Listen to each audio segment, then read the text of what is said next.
Oh, welcome to News Strip Down, where I dig through the news so you guys don't have to. 30 minutes or less. Why? Because anything longer than that's probably just BS, anyways.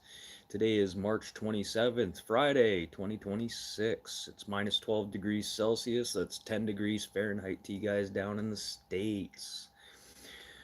Okay, so some world news. Let's just get right into it. 20% of the global liquid natural gas supply is effectively shut off due to the US-Iran conflict.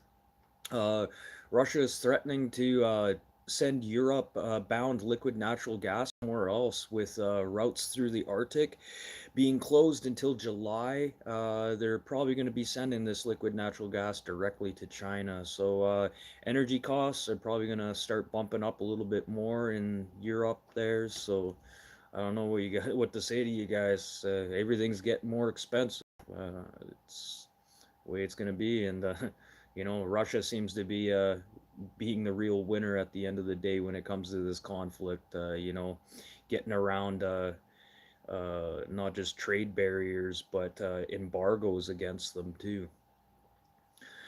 And then down into the United States, Microsoft is building 15 data centers in Mount Pleasant. The residents around the surrounding area are already dealing with loud noises. And it's not just construction crews making all the racket, it's the data center itself. A large hum is resonating through homes day and night. Microsoft is looking into this with no answers yet. Of what is causing the hum? uh, with most homeowners trying to get a dialogue going with Microsoft. Yeah, they aren't getting anywhere with Microsoft. They're pretty much just getting stonewalled with actual answers. And if this hum is going to progress as more data centers are going to be built there. And I could see some class action lawsuits if they get enough homeowners together against Microsoft here. They could have a class action lawsuit. But even so, at the end of the day, money's not going to fix that problem. Like the only thing that's going to fix that problem is shut down the data centers or move. So even suing them, yeah, it help you pay for your move and possibly a new place to live, but then you're gonna have to uproot your whole life and your career to find another place to live. That's pretty crazy. And over to the East Coast in Canada here, the East Coast is recalling milk for possible glass inside Farmers brand milk and Nutrell products. This is mostly due just in the East Coast, but do realize that Nutrell milk products are sold nationwide in Canada. So you guys look up your areas. You probably don't want to be drinking glass. And then first of all, how is glass getting into our milk cartons? You know, anyone? Bueller? Bueller? Anyone? And then Canada, US, Mexico. The review of the USMCA trade deal is gonna will begin in July, looking into everything from auto parts, digital services, and this is gonna have big effects for a lot of industries and prices in general. So yeah, that's not till July 1st, but there's a lot of talk of this happening right now and some backdoor channels between Canada and Mexico trying to see what they can do. But really need to have everyone sit down at the table. So we need Canada, the United States, and Mexico to really sit down and try and hash out some of these deals and see what they want to do with auto parts and tech services and trade deals. This isn't a part of the Kuzma thing. This is a separate thing. Kuzma is completely different than this deal. This is more based around industries and tech businesses. And not just in Canada, but in the US, restaurant owners are getting scammed through Uber Eats with hackers switching bank accounts so the money doesn't actually go to the businesses. So businesses are producing food and they're wondering if there's just a delay in the funds coming from Uber Eats into their account, but no such funds are coming. Some businesses are noting that up to $20,000 in lost revenues, and not just in money, but think about the product that they sent out too. So yeah, guys, be wary of that. It seems to be it's just Uber Eats right now that are being affected by this. I don't know about any of the others. This is the only one that I could find. But yeah, Uber Eats. So if you guys are using Uber Eats and stuff like that, really take into mind the businesses, um, and maybe even like pre-call ahead, or instead of just yeah, just pre-call ahead to the restaurants and see if they are having any issues with Uber Eats. And as far as I know, any other food delivery platform is should be okay. Do, do, do. That's it for page one. If you guys like the news format like this, hit the like button, subscribe. I'm here Monday to Friday, 4 to 4:30 p.m. Central Time. Oh, and U.S. natural gas exports are answering Asia's calls for help because of the Iran conflict, but officials are saying it's not going to happen overnight. Obviously, nothing's going to happen overnight. Not just China, but a lot of countries are feeling the cold. Dun, dun, dun, feeling the cold. The supply chains are still at a standstill. While some country, oh sorry, well some countries are rounding up shipments and production.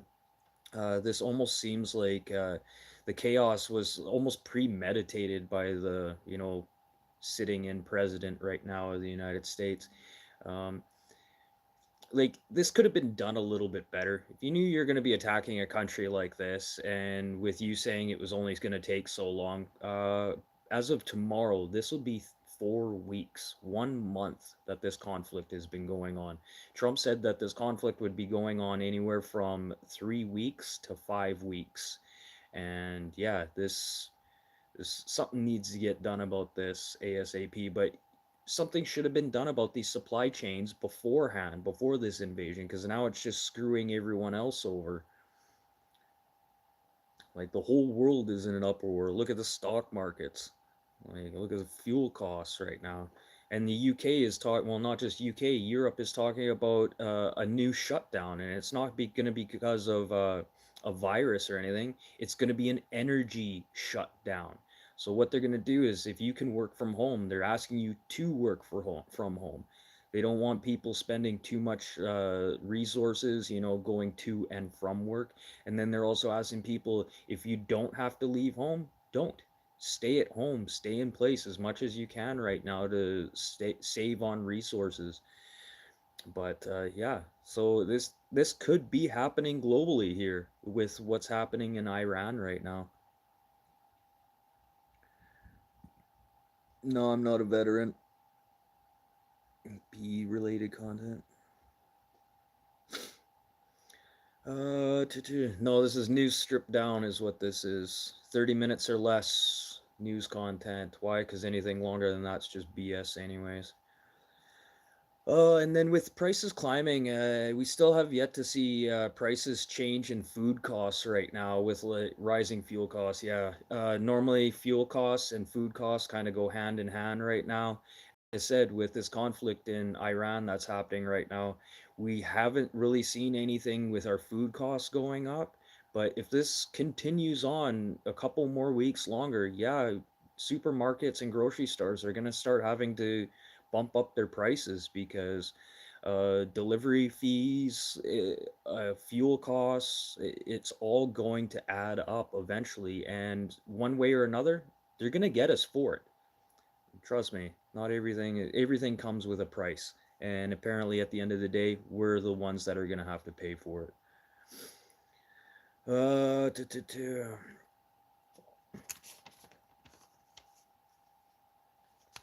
yeah, and Trump, like, really, this 3 to 5 weeks, really, shit or get off the pot, man.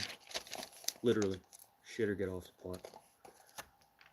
You say you're gonna do something, do it, because the rest of the world's sitting here waiting right now for something to happen, and all we're seeing right now is everything going up in price. And I said I was going to talk about this. I did a little bit more deep diving into Neil McCaslin, Major Neil McCaslin. He was that Air Force Major General who went missing from his home, who's tied to some. major defense projects and had some very high classifications to get deep, deep, deep into areas like Area 51, Pearson, Wright Patterson Air Force Base, and his ties to Monica Reza. Not only that, okay, so there's two people missing right now. Okay, Monica Reza has been missing for 9 months after going for a hike, and she disappeared as well on same circumstances as kind of McCaslin. But check this out: Carl Gilmar is also an astrophysicist and a galactic researcher, was shot and killed outside of his house in California. This was only 2 days before McCaslin disappeared. These guys would have ran into each other at one point or another in the fields that they had worked together. Actually, all the people I'm going to list right here would have one at one point or another would have seen each other or talked to each other. And then we have Nuno Loraro, physicist, fusion energy advanced propulsion researchist, was shot and killed as well. And this was just a couple weeks after Reza had disappeared. It's almost like somebody's cleaning up some loose ends right now. And then we also have Melissa Cases, scientific analyst for Los Alamos Nuclear Defense Research Environment. She also just walked into the woods and disappeared. So that's two out of this bunch that just disappeared in the woods. And then, yeah, Monica Reza, yeah, who disappeared while hiking. So right there. And then we also have a UK, Richard Pritchard. He was a defense intelligence analyst, and he was killed after a weird domestic violence incident. I tried looking into it a little bit more. By the sounds of it, I think he was shot and killed by police. So that's just interesting. So we have one, two, three, four, five, 6 people all tied to Neil McCaslin or would have had some type of contact with him at one point or another, which really, really makes me question what's going on here. And then like Neil McCaslin and Reza, yeah, they both obviously knew each other because they were both part of the aerospace R&D at Pearson, right? Pearson Air Force Base. So yeah, not a heck of a lot of news today, you guys. It's weird for a Friday. Normally there's always a lot of stuff, but yeah, it's hard for me to find stuff. Australia's talking about they might not be getting those nuclear subs from the United States. Well, to tell you the truth, they weren't going to be getting those subs in the first place. And as far as I know, Australia already paid for those nuclear subs. It was like 358 billion, something like that, or is it no? If can't quite remember the dollar amount, but as far as I know, they've already paid for these subs. But a part of the Chaosos agreement, they aren't actually allowed to own them. So they're not allowed to have any vehicles that could have nuclear capabilities. Just a part of this agreement. So the those nuclear submarines would be controlled by the United States Navy and the British Navy. So yeah, that's pretty much it for the news today. Sorry, really boring today. It's boring for me. Like I'm sitting here just pulling my hair out right now trying to find stuff for you to like I even went as far as going and using AI to try and help me find stuff to talk about. And it's the same drivel as what I've already talked about. And unless I have find new information about a topic I've talked about previously, I'm probably not going to talk about it again. So yeah, that's it for the news today, you guys. March 27th, 2026, 30 minutes or less. Why? Because anything longer than that's probably just BS anyways. Now you guys can just go stare at the wall and watch some paint dry instead of watching your local news broadcast, which is full of nonsense and dribble. And let's end off everything off on things that happened today in history. 1914, March 27th, 1914. The first successful Non-direct blood transfusion was done by Dr. Houston in Brussels. I think it was really more completed more during World War II, this blood donation and blood transfusions and stuff like that. And March 27th, 1952, Singing in the Rain, the movie Singing in the Rain was premiered in New York City. March 27th, 1964, the second largest earthquake ever known to hit Alaska, and it was 9.2 on the Richter scale. And around 138 people perished due to tsunamis that came through after the fact. And then famous birthdays. March 27th, 1945, William Rontgen, the discoverer of X-rays, not the machine, the rays themselves. He was 77 years old. March 27th, 1863, Henry Royce, the other half of Rolls-Royce. He was 70 years old. March 27th, 1901, Carl Barks, creator of Scrooge McDuck. He was 99 years old, passed in 2000. March 27th, 1963, Quentin Tarantino is 63 years old. March 27th, 1969, Mariah Carey, she's 57. And 20, March 27th, 71, Nathan Fillion, uh, Canadian US actor, probably best known for the TV show Firefly. If you guys watched, never watched it. Maybe bits and pieces, but never really watched that show. March 27th, 1975, Fergie from the Black Eyed Peas is 51. And March 27th, 1988, Jessie J, British singer. She is 38 years old today. Wow. Hopefully Monday's not going to be like this. That was brutal. I had way better news yesterday. I was tempted to go back through some of my old stuff and see if there's topics I could have been talking about today. You know, some of the stuff that I have more research on right now. But it's Friday, and to tell you the truth, I really don't feel like doing too much right now. But that's it for the news today, you guys. I'll be back Monday, 4 to 4:30 p.m. Central Time. Yeah, Monday to Friday for news stripped down. 30 minutes or less. Why? Because anything longer than that's probably just BS anyways. So, but that's it for today, and yeah, I'll see you guys Monday, unless something crazy happens this weekend, and maybe I'll go live. But as far as I know, I'm just gonna relax, you guys. Cool. I'm out of here, and I'll see you guys on Monday.